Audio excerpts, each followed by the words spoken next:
আমার সোনার বাংলা, আমি তোমায় ভালোবাসি। চিরদিন তোমার দুর্নীতি আমার প্রাণে বাজায় বাসি। চলেন সোনার বাংলার একটু দুর্নীতি দেখে আসি।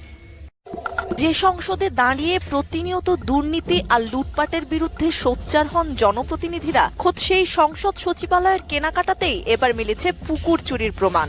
দেশের একটি জাতীয় দৈনিক পত্রিকায় সংসদের কেনাকাটায় হরিলুট শিরোনামে সংবাদ প্রকাশের পর রোববার জরুরি বিজ্ঞপ্তি দেয় সংসদ সচিবালয়। জানানো হয়েছে, এই দুর্নীতির খোঁজে গঠন করা হচ্ছে উচ্চ পর্যায়ের তদন্ত কমিটি, আর সেই কমিটির রিপোর্ট হাতে না আসা পর্যন্ত কেনাকাটার কোনো বিল পরিশোধ করা হবে না।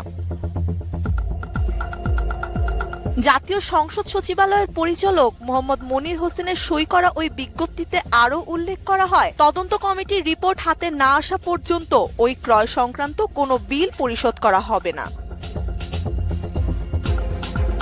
প্রতিবেদনে উল্লেখ করা হয়েছে, বাজারে যে ব্যাগের দাম মাত্র 4,000 টাকা, সেখানে বিল ধরা হয়েছে 34,400 টাকা।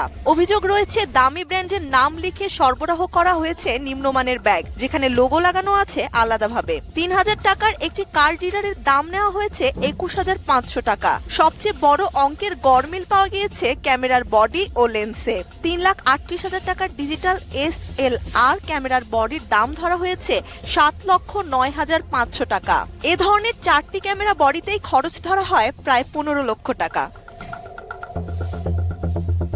জালিয়াতি হয়েছে পণ্যের ব্র্যান্ডেও। টেন্ডারে জাপানিজ নিকন কোম্পানির সরঞ্জাম দেওয়ার কথা থাকলেও গছিয়ে দেওয়া হয়েছে সিমপেক্স ব্র্যান্ডের নিম্নমানের পণ্য। 12ই মার্চ নতুন সরকার গঠনের পর এটাই ছিল সংসদ সচিবালয়ের প্রথম কেনাকাটা। সংসদের প্রথম দিনেই এই ব্র্যান্ডের হেডফোন নিয়ে সংসদ সদস্যরাও অভিযোগ তুলেছিলেন। প্রতিবেদনে বলা হয়, 30 দিনের সময়সীমা থাকলেও অবিশ্বাস্য দ্রুতগতিতে মাত্র 19 দিনেই অর্থাৎ 15 এপ্রিলের মধ্যে তড়িঘড়ি করে সরবরাহ শেষ করা হয়। এদিকে অভিযোগের তীর উঠেছে বিদায়ী সচিব কানিজ মাওলার বিরুদ্ধে। প্রতিবেদনে বলা হয়, তার তত্ত্বাবধানেই কাগজে কলমে সব নিয়ম মেনেই এই লুটপাট করা হয়েছে। সরকারের কৃচ্ছ সাধনের সময়ে জাতীয় সংসদের কেনাকাটায় এমন লাগামহীন লুটপাটের চিত্র জনমনে ক্ষোভের জন্ম দিয়েছে। তদন্ত কমিটির রিপোর্ট আসা পর্যন্ত বিল পরিশোধ স্থগিত থাকলেও এ প্রক্রিয়ার সঙ্গে জড়িত মূল হোতাদের পরিচয় প্রকাশ্যে আসা এখন সময়ের দাবি।